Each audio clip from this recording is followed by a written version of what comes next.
Ça, c'est pour un autre projet. Ah oui. Donc j'ai repris des cerveaux. Donc il y a un cerveau qui est pour Gilles. Gilles des îles. Tu vois, là, ton combo, voilà ton cerveau. Donc c'est un cerveau Power HD. Donc avec les pignons full métal partout. C'est le même, hein, le prix des cerveaux maintenant commence à exploser. Heureusement que Zobigate, il a encore quelques modèles qui sont pas trop chers. Là par exemple, celui-là c'est une vingtaine d'euros. C'est entrée de gamme, mais t'as déjà pignon métal partout. Il est pas super rapide, mais tu sais, quand tu. Comment dire, quand tu fais du loisir, t'as vraiment pas besoin d'avoir énormément de vitesse. En fait, on cherche tous à acheter le truc le plus rapide possible et tout. Mais en fait, au final, quand on l'utilise, on tourne doucement parce que ça va trop vite. Moi, perso, sur ma voiture de course, justement, je suis obligé de limiter ma vitesse de mon cerveau parce qu'elle est trop rapide pour moi. Il y a, par exemple, Gilles, quand je lui ai fait sa soube, j'avais mis un cerveau que j'avais eu qui était pas très cher, mais qui était pas très rapide. Et en fait, il m'a dit, est-ce que je peux changer mon cerveau? Je fais, oui, tu peux. Et il m'a dit, bah, est-ce que t'en as un à me conseiller plus rapide? Je lui dis pas de souci. Donc il m'a dit son budget, je lui ai dit le cerveau. Il l'a commandé, il m'a dit ça va trop vite, ça va, ça va trop vite pour moi. Je vais devoir changer, en remettre un plus lent. Parce que, ouais, en fait, bah, même moi, par exemple, j'aime bien quand je tourne, devoir anticiper, quoi. Tu sais, je sais pas, ça fait une conduite plus fluide, je trouve. Après, c'est les goûts de chacun, chacun a des goûts différents. Il y en a qui aiment bien quand ça braque tout de suite. Il y en a qui conduisent, ils font juste. Tu vois. Moi, quand je conduis, c'est clic, clic, clic. Ça, c'est les goûts de chacun. Donc, c'est pour ça, celui-là, il est tip top. Donc, après, ouais, on va rester dans les électroniques. Combo. Donc là, même histoire. Tout pareil que le premier. Sauf que là, niveau moteur, c'est un autre moteur. Donc, du coup, ce combo-là est légèrement moins cher. Je crois qu'il est à 109 euros, je crois. Ouais. Celui-là, 130, parce que tu as le moteur plutonium avec. Et celui-là, je crois qu'il est à 110, je crois, hein, quelque chose comme ça. Les inspecteurs du net, si vous pouvez regarder vite fait. De toute façon, je pense que, comme d'habitude, il y a notre ami Jam Jam qui va aller faire son petit tour. Donc là, on est sur un moteur Team Power Cup Racer. Donc celui-là, je pense que le timing est stock dessus. Ah, il est stock, mais il est beau. Ah, en fait, il est vraiment bien aussi, celui-là. Ah, je suis sur le cul, là. Je m'attendais à avoir un peu comme le Robitronic, moteur fermé et tout. Mais non, en fait, hein, il est joli. Regardez-moi ça, les gars. Donc, il n'a pas le timing réglable dessus. En fait, celui-là, c'est pour le projet. Pour un abonné qui m'a demandé une commande complète. En fait, une bagnole complète de A à Z. Avec montage, tout le bordel. Et en fait, il s'y connaît pas trop. Et il voulait un truc qui puisse se faire plaisir sur un parking. Donc, qui marche fort. Enfin, assez fort, quoi. Et qui puisse poser sur étagère. Sauf que monsieur, ben, il n'a pas cherché à comprendre. Il m'a dit, je lui ai expliqué un peu, hein, je lui ai expliqué pour le Robitronic, je lui ai expliqué pour celui-là, je lui ai dit qu'est-ce que tu veux, explique-moi ce que tu comptes en faire, où tu comptes rouler. Et donc, du coup, j'ai opté pour cette solution-là qui est entre les deux. Donc au moins, il aura toujours le système du turbo et tout, s'il veut se faire un petit avion de chasse, parce que le châssis qu'il a pris, je vous dis pas les gars, ça va envoyer du pâté. C'est pour ça que je voulais vraiment mettre un truc qui marche fort. Enfin, qui marche fort, qui marche bien, quoi. Puis ça va faire beau sur le châssis et tout, franchement. Ça va être génial. Donc là, pour sa préparation, maintenant, on va sortir tout ce qui va avec sa prépa. Attention. Donc, combo, pareil. Team Power. Avec la carte de prog, tout pareil. Donc bien sûr, je lui réglerai, je lui mettrai un petit peu de boost, un petit peu. On a son cerveau de direction. Donc c'est le même que l'autre, c'est le Power HD. Au niveau des jantes, comme c'est quelqu'un qui va rouler occasionnellement, je lui ai pris des T-Pro. Je sais pas si on dit ça comme ça, des TP Pro. Et en fait, c'est des 40 degrés de short. Donc oui, attention, c'est assez dur, mais c'est des long life. C'est des pneus qui vont durer super longtemps en fait. C'est pour pas qu'il s'amuse à changer ses pneus toutes les 5 minutes. Surtout quand tu es en loisir ou que tu roules comme ça, tu aimes bien rouler jusqu'à la corde. Donc là au moins il y en a pour un bon petit moment. Et quand il fera super chaud, qu'il fera plus de 30 degrés, ben il sera quand même bien avec ces pneus là, ça lui évitera de fondre des pneus en 2 minutes.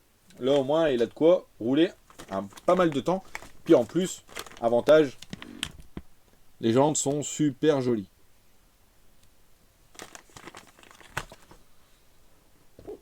Après, qu'est-ce qu'on a pris pour le monsieur? Radio Absima. Donc parce qu'en fait on avait fait pour que ça soit pas non plus une ruine le truc.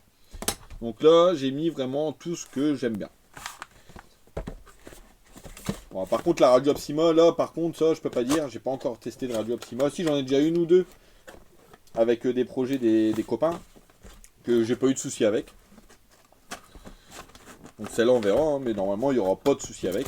Donc c'est une Absima CR4S. Si j'arrive à la sortir du carton.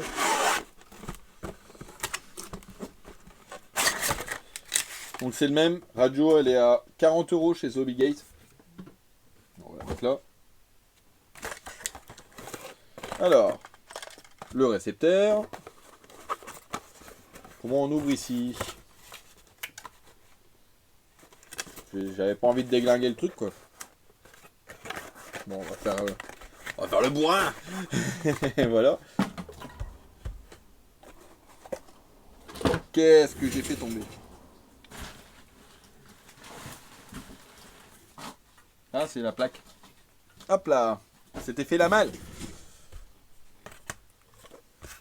Donc, les pipiles, il n'y en a pas. Ça, il faudra que je mette des pipiles. Donc, la mousse du volant, j'aime bien. Elle est assez ferme. Même la réaction de la radio, quand tu tournes ici le manche, bah c'est pas super mou en fait, il y a un léger dur. Ce qui fait que j'aime bien le premier feeling, j'aime bien. La gâchette pareil. Hop. Donc ici, qu'est-ce que nous avons? Donc les inversions.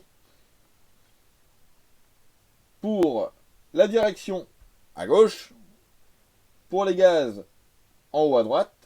Donc on a le bouton du bind au milieu. Après, qu'est-ce qu'on nous dit? Alors on a le trim des gaz. Ici, trim de direction là-haut. On a dual rate. Ouais, dual rate de direction ici.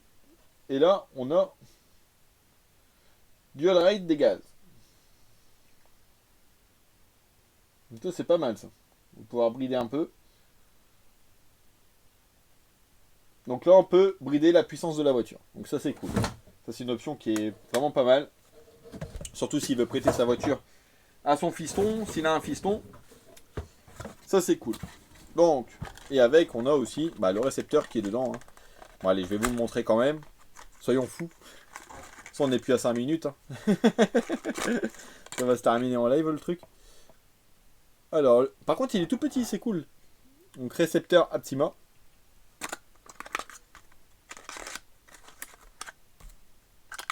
Ah, franchement, c'est un chouette projet. Et la notice qui est là. Bien sûr. Hein. On verra ça plus tard. Donc, ceux qui ont des radios Aptima CR4S, si vous pouvez me donner vos retours à vous. Hop. Donc, ça, c'est pour le projet du copain. La suite. Donc, ça, je vais l'enlever. Hop. On ne s'arrête pas en si bon chemin. Vous êtes prêts? Je vais vous montrer un truc de fou, les mecs. Hein. Ah, vous allez pas être prêts. Et voilà la Haro AT1S. Depuis le temps que je l'attendais sur la chaîne. Ah, ça c'est... Ça va être une beauté. C'est pour ça que l'électronique, je voulais pas partir là-dessus. Je voulais partir plus sur un truc comme ça. Parce que vraiment le truc qui va avec le châssis, quoi. Donc, Haro AT1S, en gros, c'est quoi? C'est un châssis 4 roues motrices à cardan avec les cellules de diff flottantes. Avec les diffs flottants. C'est pour réduire les efforts mécaniques, en fait. C'est pour que ça soit plus fluide. Et j'ai vu en action, ça a l'air d'être pas mal du tout. Franchement, de toute façon, les résultats le prouvent. Hein. Franchement, elle cartonne sur piste. Donc en fait, t'as l'AT1 qui est la version de course, le châssis donc carbone et tout, full option, qui est à 500 euros à peu près, un peu moins il me semble. Et ils ont sorti justement pour que ça soit ouvert à tous la version S, donc la version sport. Donc au lieu d'avoir tout en carbone avec tous les trucs de réglage alu, etc. Là, t'as le châssis en fibre, donc c'est quand même bien, hein, c'est quand même rigide et tout, c'est pas pour ça que ça marchera pas. Et elle est déjà pré-réglée au niveau des trains, etc. En fait, t'as déjà des cales avec des réglages déjà de fait, de boîte, et qui vont très très bien. Donc si tu débutes, tu connais rien en réglage, tu prends une version S, et ben franchement ça marchera super bien.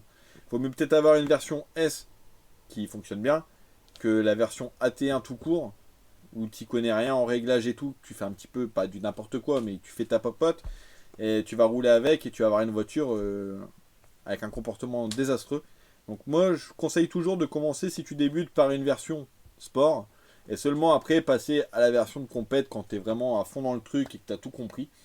Moi personnellement je suis à la version sport et je sais pas encore passé de stade au-dessus, tu vois. Ça fait un petit moment, ça me contente déjà donc là j'ai ma FT1 que je vais faire les courses avec, franchement j'ai pas envie de passer à une FT1. Là j'ai une FT1S et la FT1 pour moi c'est déjà très très bien. Enfin, la FT1S, je m'embrouille. D'ailleurs, c'est pour bientôt les courses, hein, va falloir que je me motive. Donc, on a ça. Et la carreau qui va bientôt arriver. Je vous dis que c'est une commande, un truc de dingue. C'est une commande, un truc de dingue.